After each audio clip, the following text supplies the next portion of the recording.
Hello, class. Today we are going to be going over lesson 8.8. And what lesson 8.8 has to do is we're going to be solving problems involving surface area. Okay? So let's go ahead and get some definitions for today. Two definitions for you. The first one is a composite figure. So a composite figure is simply the combination of two or more geometric figures. So anytime we put two figures together, like for example, if I have a square and I attach like a little triangle to it on its side so it looks like a sideways house or something, this would be a composite figure because it has two geometric figures. You could also see things like, I don't know, maybe a triangle with a half circle on it, something like that, because I have two geometric figures. We could even go more than that, right? I could attach like a circle here, could attach a triangle, could attach another square. Now I have 1, 2, 3, 4, 5 figures there. So anytime you're putting together two or more geometric shapes, we call that a composite figure. Now the next thing we have is the surface area. So the surface area is the area of all the outside surfaces on a 3D geometric figure. So again, surface area has to do with a 3D figure, right?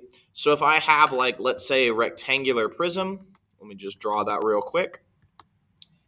If I have a rectangular prism like so, what the surface area is if I would take the area of all of the sides of this figure, the 1, 2, 3, 4 sides on the outside, and then the top and bottom, all 6 of those sides. If I were to take the area of all of those different shapes, then I would find the surface area of the prism. Now, surface area is kind of like perimeter is to area, except this is just for 3D figures. So again, surface area is the area or everything encompassing the outside of a figure.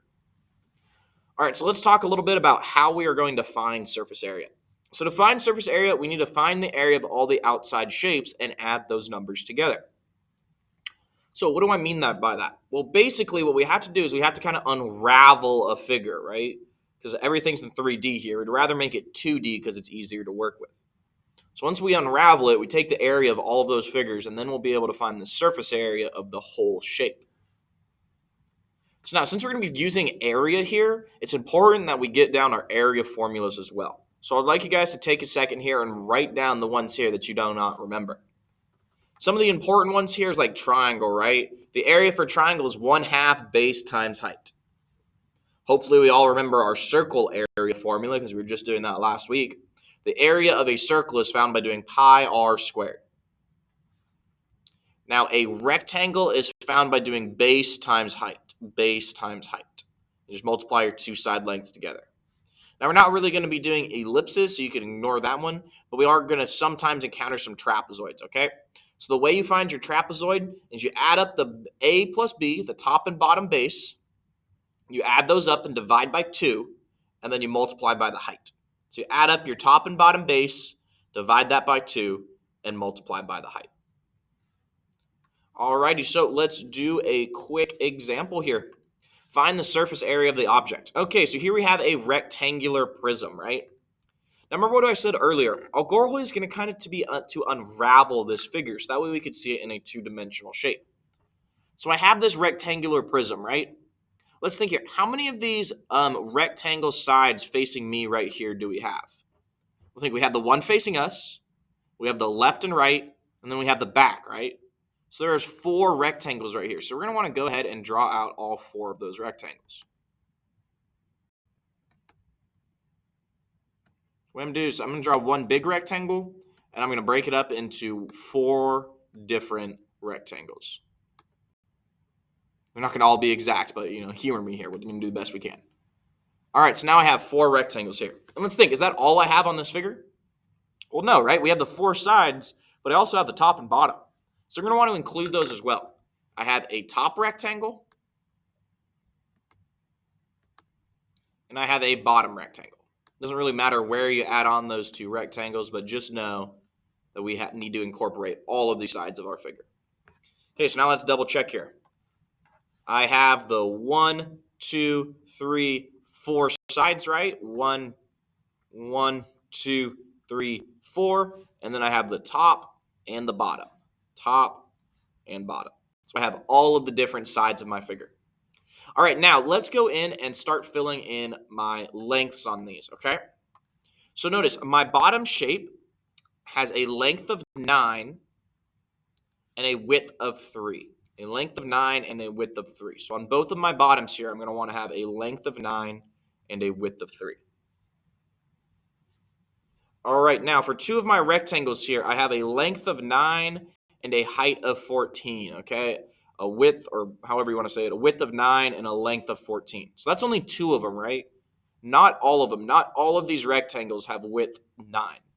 Okay, so for two of these, I have width 9. So let's call that this one here, and we'll do this one here as well.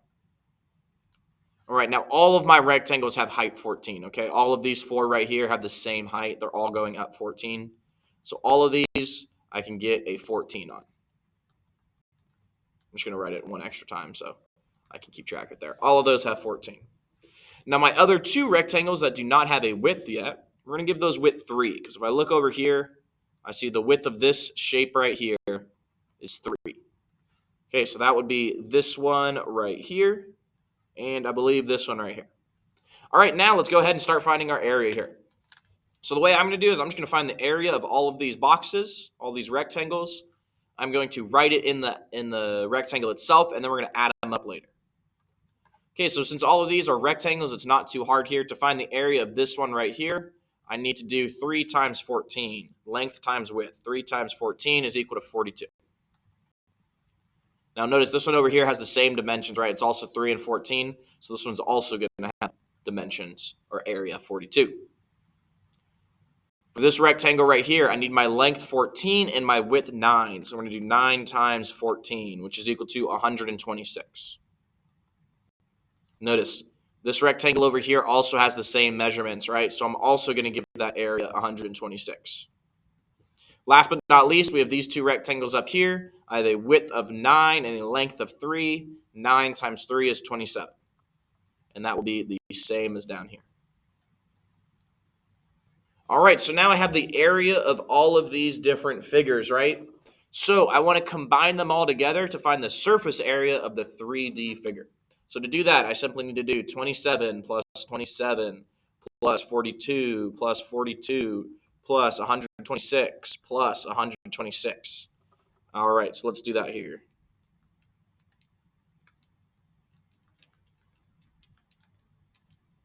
Oh, no.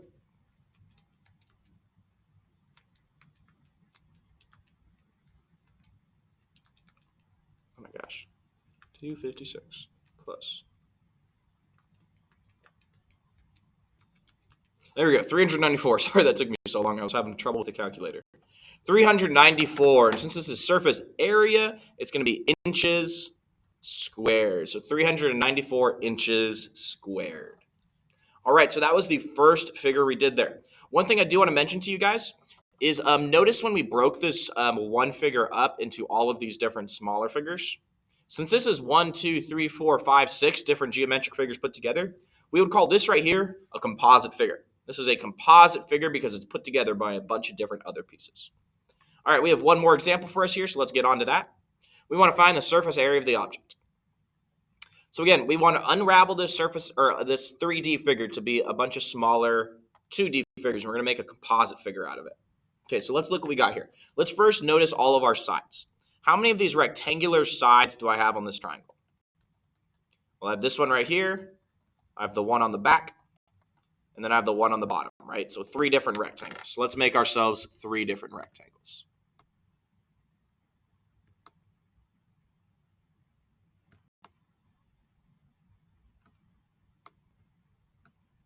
These aren't all exactly the same size, so it doesn't really matter if they look different sizes here. I'm going to break them up. All right, so I have 3 different rectangles. And then let's also look at the front and back of my triangular prism. So if I look at the front here, I have a triangle, and if I look at the back, I have that same triangle, right? So let's draw those on as well. I have a triangle, and I have a triangle. Okay, so now let's start filling these in with some measurements. Okay, so let's start with our rectangles. Or actually, let's start with the triangles. So my triangles here, both of them have this height of 40 centimeters. So both right here have a height of 40. And that's going to be important for our triangle formula here. We need to make sure we find the height. So both of these have a height of 40. And they also both have a base down there of 18. So this right here will be 18 on both of them. All right, now let's start looking at our rectangles because those are going to be a little harder. So notice 2 of my rectangles have this top length of 44, right? 2 of them. Because we have this one right here on the left and on the right. Okay, the bottom one does not have that 44 length. So 2 of them have a length of 44. So I'm going to write a 44 here. I'm also going to write a 44 here.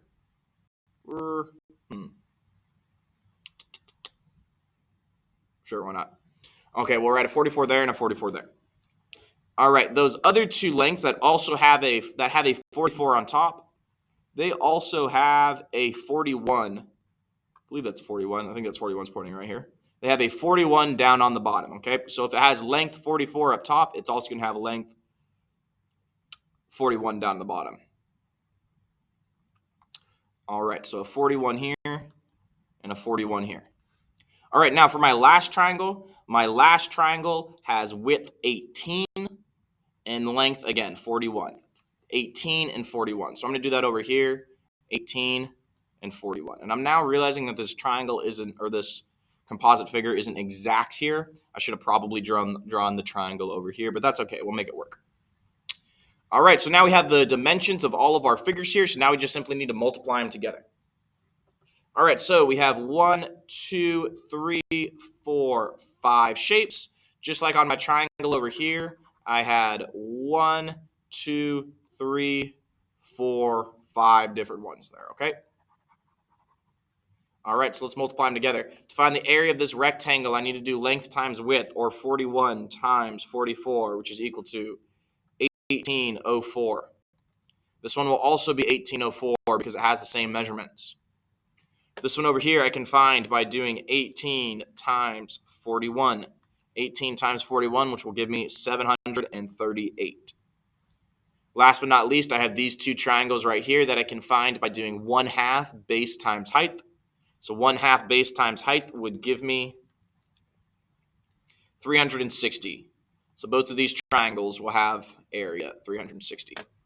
Now to find the surface area of this entire figure here, we simply need to add them together. 1804 plus 1804 plus 738 plus 360 twice. And let's see what we get.